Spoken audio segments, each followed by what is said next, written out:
So this is what Christmas is all about. Some of you listening might think, what's the big deal?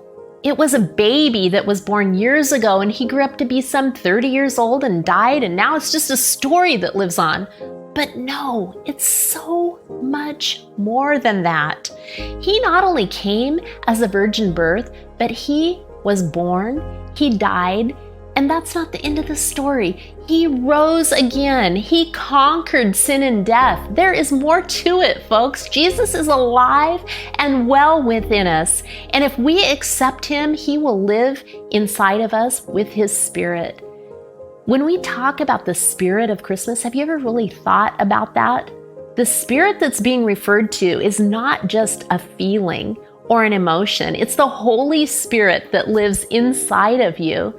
It's the spirit that Jesus said, when I go and ascend to heaven, I will leave for you a helper, my Holy Spirit, to lead you and guide you and direct you. I recently read this really great book by Robert Morris. It's called The God I Never Knew. It rocked my world.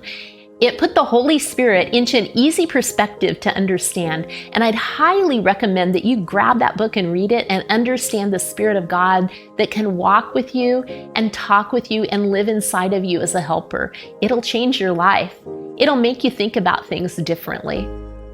I'm thinking about that phrase, the thrill of hope, the weary world rejoices, from O Holy Night. John 1:5 says, a light shines in the darkness, and the darkness has not overcome it. Let's face it, we're living in a really weary world, friends. We're discouraged, downtrodden, exhausted, and quite frankly, afraid. We wonder what the future might hold. Our world seems to be crumbling around us, and we're just weary. The Christmas season doesn't always bring phrases like merry and bright and joyful, joyful. For some, it's a very weary, sad time of focusing on the woes of what we do not have. Let me just bring you some hope. Allow me to give you something that's the greatest gift ever, something that you can hold on to and that you can have. The thrill of hope in Advent is that our God has drawn near to us as the person of Christ. At Christmas, we celebrate the first Advent, the first coming of Jesus into a world as a light shining in the darkness. Our God chooses to enter into our weary state in order that a new and glorious morn might dawn. But today, we also live in between Advents, in between comings. Jesus has come and ascended, but he promises that he will return.